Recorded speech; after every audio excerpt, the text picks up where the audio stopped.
Hey guys, today we're going to talk about how to improve your conversion rate on collection pages.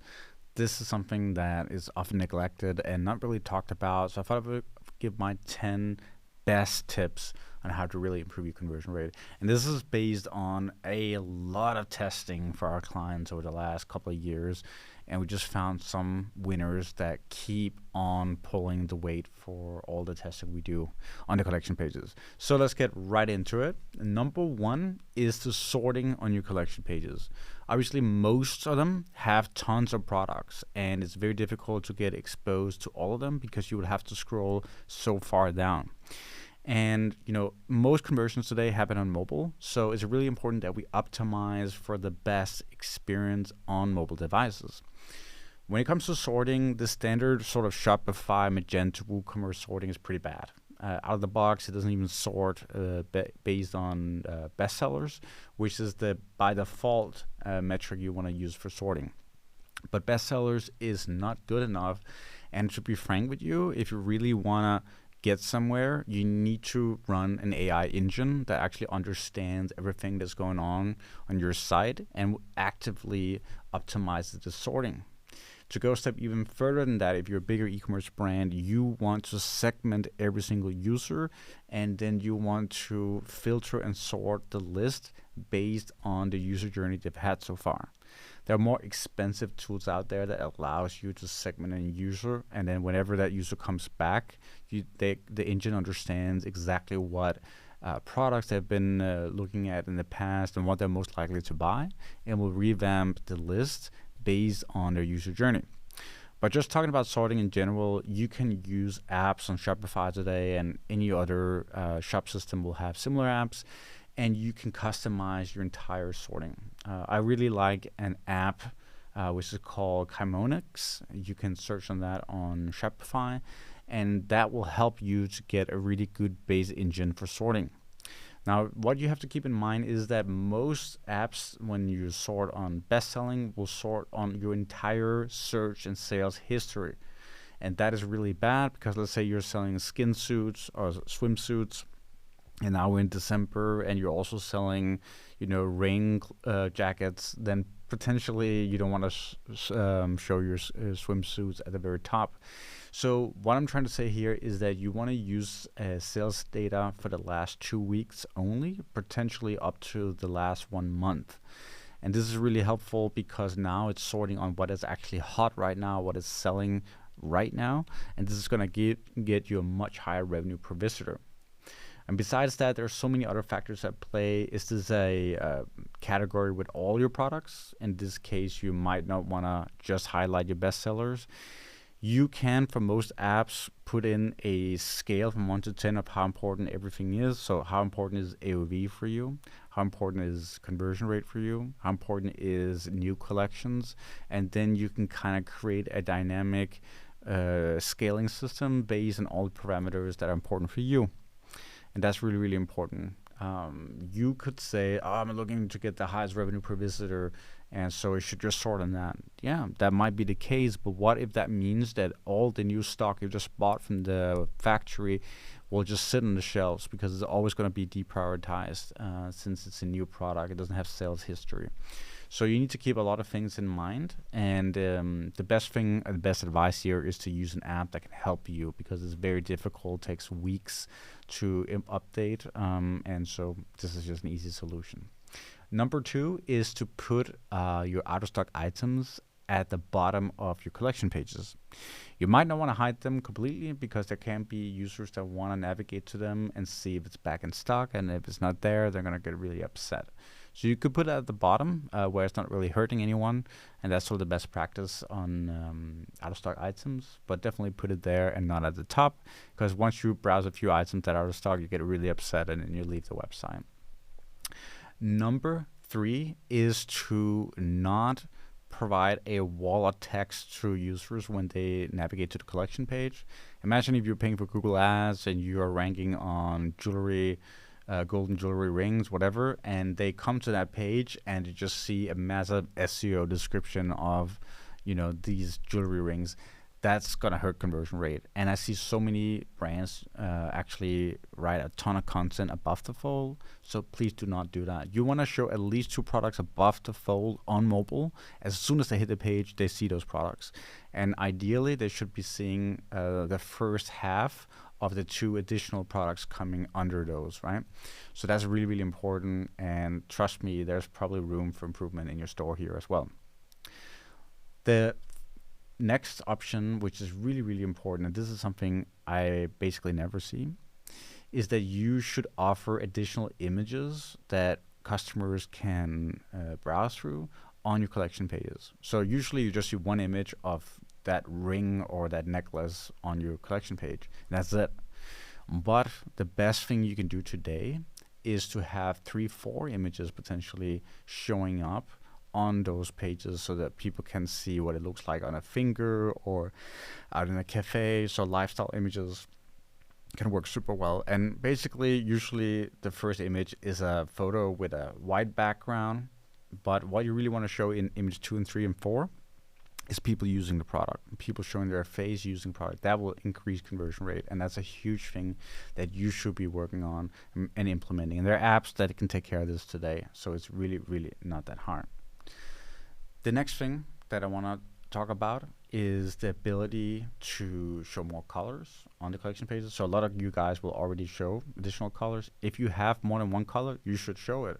It shouldn't take up a lot of your space. It should just be like a little round thumbnail that shows what colors. And if you have more than 5, you can have like a little dot or something that says show more. And then if you click on it, it expands to show an additional 10 colors, whatever it might be.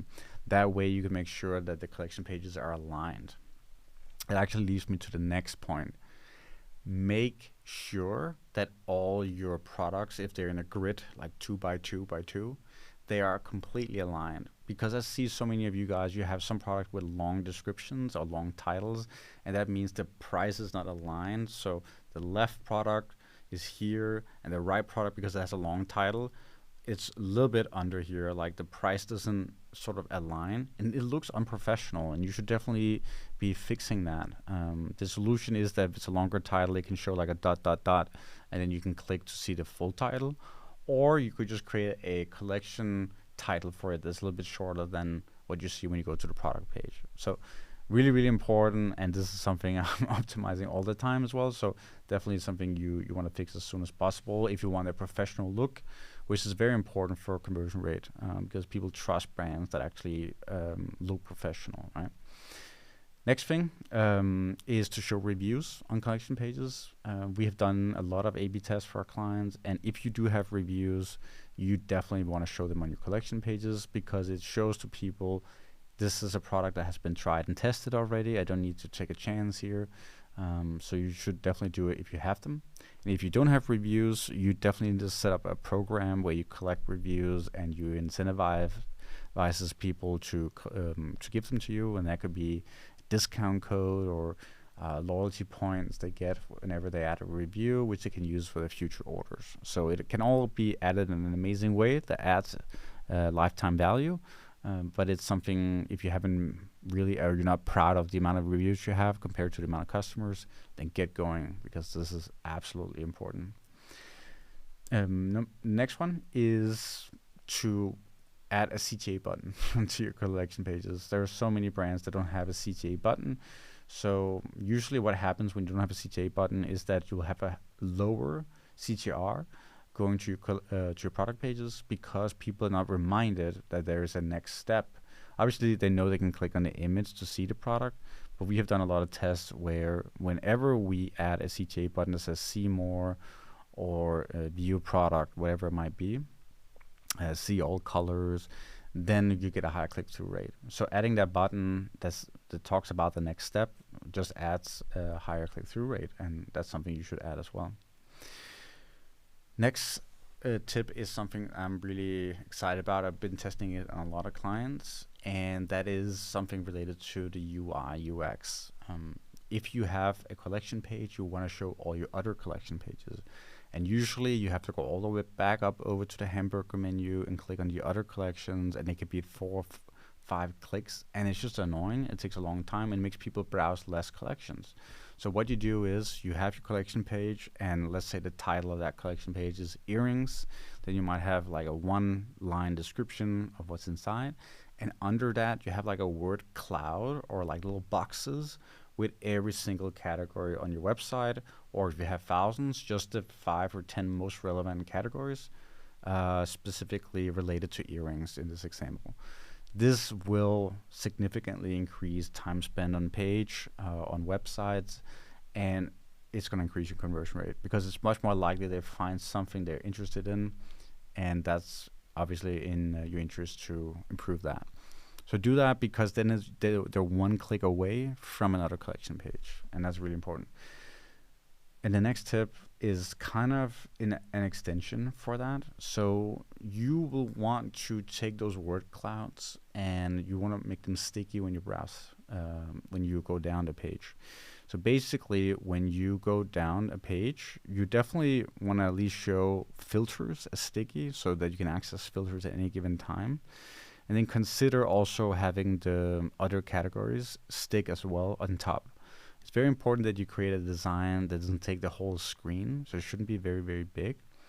But there's an easy way to execute that. And, if you want an example of how that's done really well, go to a jewelry brand called Mejuri, Mejuri. And it's a jewelry brand, just Google it and you'll find it. And go to any collection page they have and check how they've done those word clouds. It looks amazing and it adds so much conversion rate. I've tested this for so many clients in a similar way, and it's worked every single time. So trust me, this is something that really moves the needle. The next one I really want to talk to you about is kind of crazy that still I think it's like 50% of our clients we work with, is that when you go to the bottom of a collection page, instead of it loading more products, it will show page 2, 3, 4, 5, 6, and so on. And then you have to click to see more products. Well, obviously, the solution here is that when you go to the bottom, it should just show you more products, and it should load dynamically. It could be 6 or 9 at a time, and that's just the go-to way to fix that. It's super, super easy. Finally, one last tip for collection pages: do not fill it up with a lot of sticky things like win a gift card or get 10% off here because you want people to subscribe to your newsletter, and then chat requests and all these other things. Like, just delete everything from your collection pages that's not related to the collection pages and let people browse, because honestly, it just is a huge distraction. It's difficult to see the product, very, very difficult on mobile to navigate. On desktop, it's different. You can definitely get away with adding a little bit of stuff there. But for mobile view, you just don't have the real estate to deal with all those pop-ups that's everywhere. So that's really an important one. And then finally, I just thought of one more last tip. You know how you can have 100 products on a collection page and it's just product after product? Well, instead of just showing product after product, every time you see 4 or 6 products, potentially create a banner and talk about one of your USPs, like your great return policy or your money back guarantee, or how you're sourcing your product ethically and how you're sustainable in your product development, whatever it might be. So adding your USPs, like drip them in there every 4th or 6th product can actually make a massive difference, because a lot of the people that land on your brand website, the first thing they see is the collection page. They don't know why they should even consider you other than the products you're selling. So communicating some USPs there can be super, super helpful. Those were all my tips right now. I could probably give you another 25, but then we would be here forever. I think these are some major, major improvements you can make. Let me know if this was helpful. Obviously, I'm going to try to put out more podcasts whenever I have time. But otherwise, if you want more access to me, you can also follow my incubator, which you can find on the website, purplefire.io, where I do a weekly hangout where it's possible for you to also come in and send your website or your client's website. We'll review it on call. It's a great community, and we're trying to grow it a lot. So yeah, hopefully that's useful, and I hope you have a great day.